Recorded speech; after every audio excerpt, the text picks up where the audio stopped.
Good morning. Good morning. Good morning. Good morning. Let me see if I can get myself centered. Yeah, I look better that way, a little centered than off centered.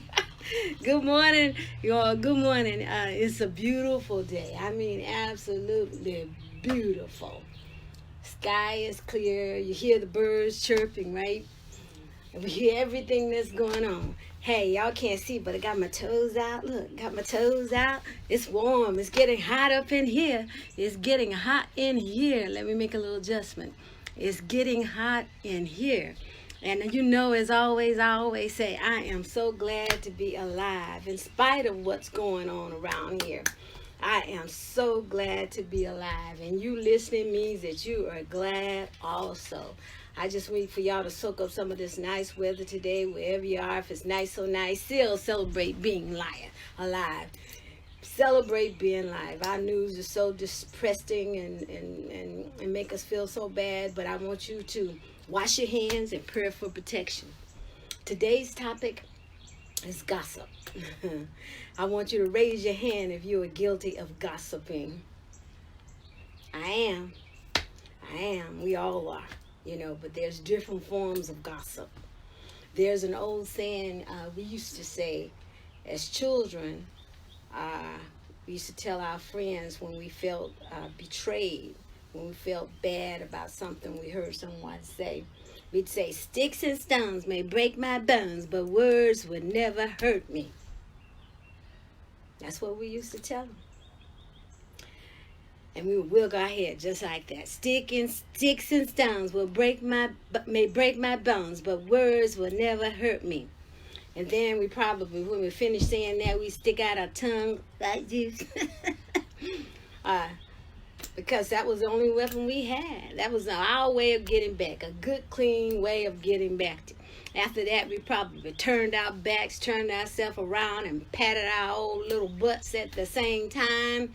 And I'm going to let you use your imagination to see what we were trying to say when we turn around and pat our back. That was the clever way we used to our body to tell you what we wanted you to do without using any profanity, without using the words. But they got the message.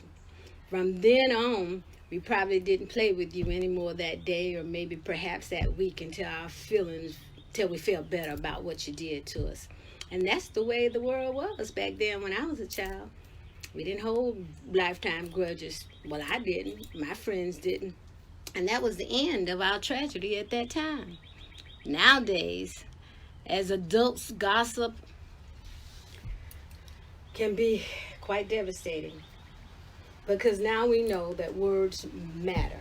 Words really do matter. The gossiper can make the gossipee feel tiny and experience extreme emotional pain. The harsh words used can tamper with our feelings, emotions, and behaviors. And those same feelings, emotion, and behaviors, because of harsh words you said about someone or was said about you, they could linger for a lifetime. So another old saying or adage we need to internalize today to avoid traumatizing someone else is, if you don't want it done to you, don't do it to others. Good morning, good morning. In the end, it never pays to gossip when we are spreading damaging rumors and lies about someone you know. So remember that, if you don't want it done to you, don't do it to others.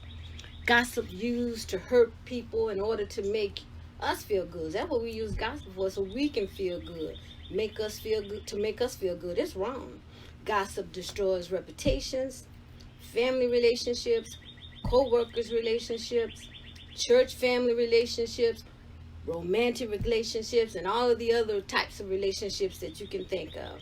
For some reason or another, we seem to communicate best when we're gossiping with one another about one another. And as soon as we hear something juicy, something negative, something nasty, something newsworthy, we get our lips all tuned up to tell someone some gossip. As we are gossiping, we end up adding some unnecessary juice. You know what I'm talking about. That juice you call lies. And we know it's a lie as soon as it comes out of our mouths. Just totally ridiculous. As adults, we should do better. Some of us thrive on telling the gossip, and others thrive on hearing the gossip. Never taking the time to think that the information we are circulating might not be true. It could just be a rumor. It could just be a lie. Or it could be just from a compulsive liar to gain your undivided attention. Gossiping time spent with others bond that gossiping relationship. And some people thrive on that, as I've already said. This week, try to break that gossiping cycle, because it could be that they start gossiping about you next. Gossiping feels good because it gives the gossiper a little power for just a moment, because they got your attention for just a moment while they're telling the gossip. Gossip builds social bonds because gossip creates stronger bonds than positive information. You know, when we share positive information, people just keep on going. They don't worry about that. But gossip, we get all excited. Two people can just meet, but will immediately feel comfortable with one another if they share some gossip about a third person than if they said nice things about them. If someone you know is always gossiping about everyone, pay attention to the warning. There's a warning sign there. You are dealing with an insecure and a toxic person. Also, you can be sure, good morning, that if you're talking about everyone else, if they're talking about everyone else, they are gossiping about you too. If someone is talking about everyone else, they're gossiping about you too. A negative person is somewhat of a bully. They are very judgmental and always complaining. This negativity can be draining and no fun. Another warning that you are listening to a toxic person. A key behavior and emotional mindset that shows maturity is when we have the ability to show empathy and compassion towards others. If you know someone who is unable to show empathy and compassion, then that's a toxic person. So you may need to evaluate this relationship. Seriously, evaluate the relationship. If you feel like the gossiper is taking too much of your time without providing much delight in return, take a closer look at the relationship and make an adjustment. If there seems to always be that they have drama and trauma all the time, then you know they like for other people's lives to have drama and trauma. So they're always trying to spread it abroad. Good morning, Jennifer. Good morning, my cousin. So they're always trying to make other people's life be full of drama and trauma. Have you ever been friends with someone and you begin to notice that their stories don't add up? All of a sudden you're like, didn't she tell me something different? They don't add up correctly. And you start thinking, on Monday they might say, well, girl, I had fun in Atlanta with all my friends this weekend. And me and my friends, we just had so much fun. And then on next Wednesday, you might hear them say something like, shoot, last weekend all I did was sit around the house and do nothing. Why didn't you call me? You're like, I thought you, in your head, you're saying like, I thought you said that you were in Atlanta having fun with your friends last weekend. Okay, so now you know what you're dealing with. They forgot the lie they told you, but you didn't. That's called straight out lying and just don't add up. Another warning, and it's time to question whether you need to be in that relationship, whether you can trust them in your life. And so you just need to pay attention. They threw it out there already, and it's time for you to pay attention. If you can't tell them anything, and your opinion or your ideas doesn't matter during your little gossiping time, well, your gossiping session is one-sided. This is a sign of a toxic person. They are always right, even when you know they're dead wrong. You know they're dead wrong, but they always claim right. So this is something you need to be aware of, and believe me, another warning sign, and it's time for you to make that change. You know what you need to do. Make that change. I need for you to recognize the signs of a bona fide gossiper.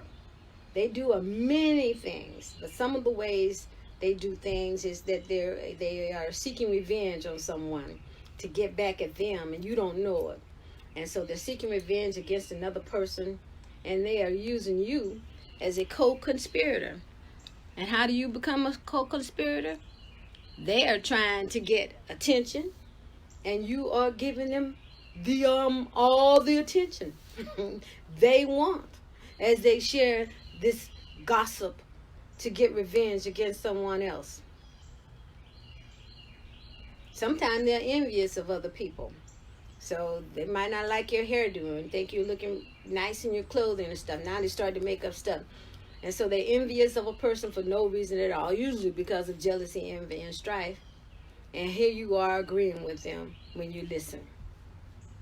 You like the person, and you don't know why they're so envious of them, but yet there you are in this little puddle agreeing with them because they're trying to make up some stuff to make you not like the person. They are trying to deliberately hurt someone's precious feelings, and you let them do it. So it's time for us to come out of that so we can do better. Spend some time reading some history about us, and share that in a gossip session. Let us grow and learn. Because we've been hooked. Sometimes they're brown-nosing to climb the social ladder. So they attempt to harm someone else's social standing within a group. And you're helping them dig the hole. You're standing there listening. And you know, when we get to gossip, guess what we're going to do? We're going to share the gossip. So we're helping dig the hole that someone else is doing to brown nose with the boss, or brown nose with someone in authority so that they can be considered for something. While we're all laughing at all of this gossip, do we stop? While we're sharing all this gossip, do we ever stop to think for just one moment, take one moment to think how the gossipee might feel? If we would just reverse the roles and see how we might feel about gossip we might hear about ourselves, especially when it's lie, wrong, and a rumor. Suicide is rising daily because of this horrible behavior called gossip. Our young children don't know how to shake the trauma of gossip off as easily as we did when we were children. It gets stuck somewhere in their spirit. And while we were children, we used, like I already told you, we used to pat our backside to someone, and you know what that means, who hurt our feelings. And with a quick show of our being upset, we stick our tongue up to let someone know we knew and that we don't appreciate, and we didn't appreciate you because of you doing what you did to hurt us or to talk about us or what you said. We shook the trauma off right then and there, immediately, and kept on moving. We kept moving.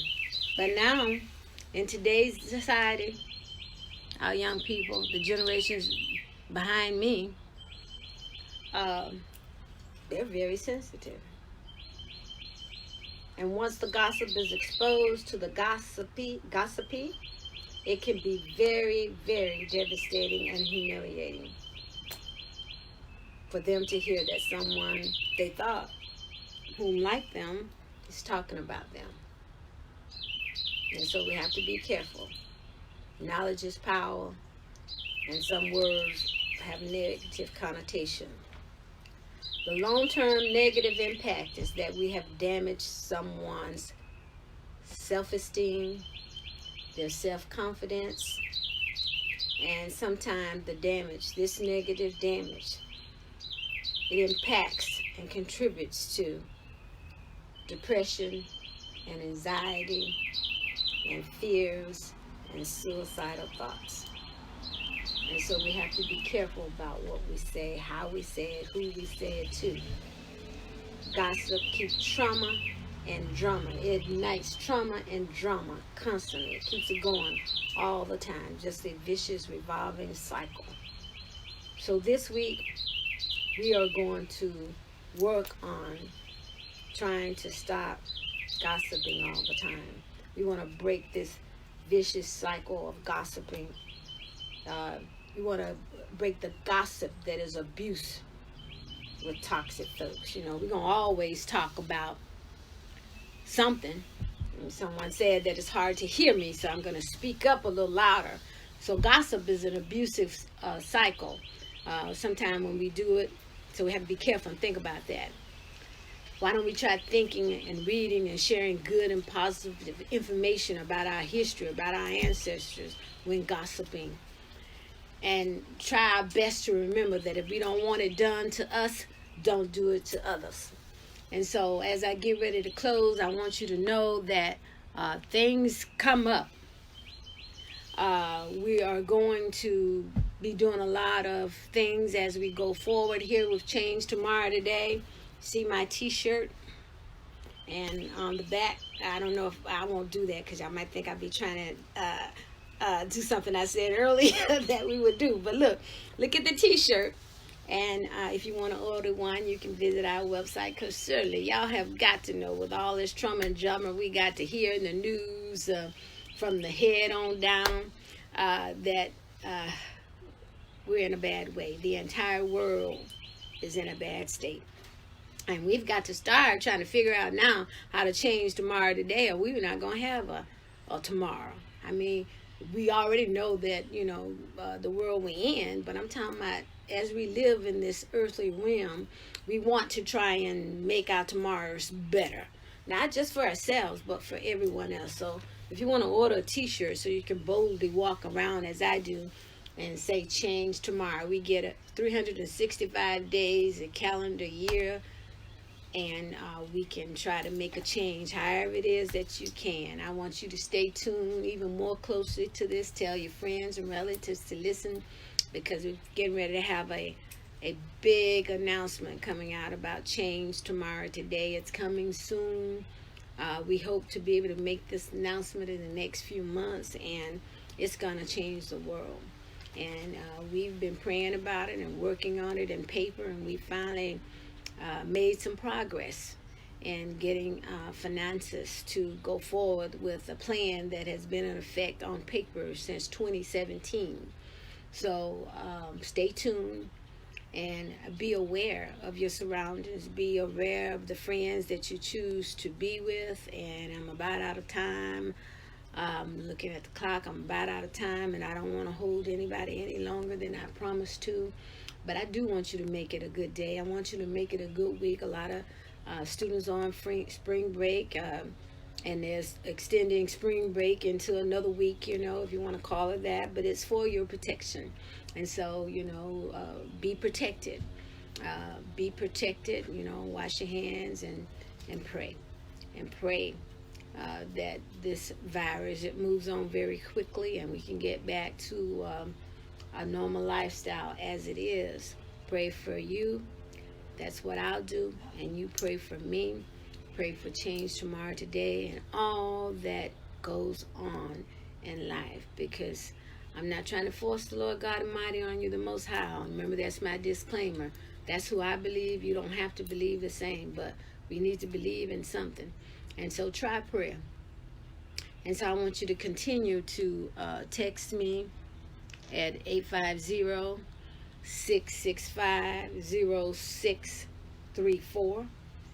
Continue to send comments and your concerns to our email address at changetomorrow365@gmail.com. Visit our website. Look it over. Critique it. Let us know what we need to do differently or what we've done wrong. We're welcoming criticism, because I don't have all the answers, but I'm certainly trying to walk in a certain purpose and make that change. I'm changing constantly, and I suggest that you try to change in a positive way. And so I bid you farewell. Don't forget to visit the website at changetomorrowtoday365.org. I welcome all comments, all suggestions. If you need help, call, not a problem. And so go out and try, or stay in as it is, don't go out, but stay in your driveway or get on the patio or get on the deck or whatever. I'm on the porch, and just enjoy your day, and show some love, give some love, and receive love. And I bid you farewell until next time. Thank you for joining me. Bye. Goodbye.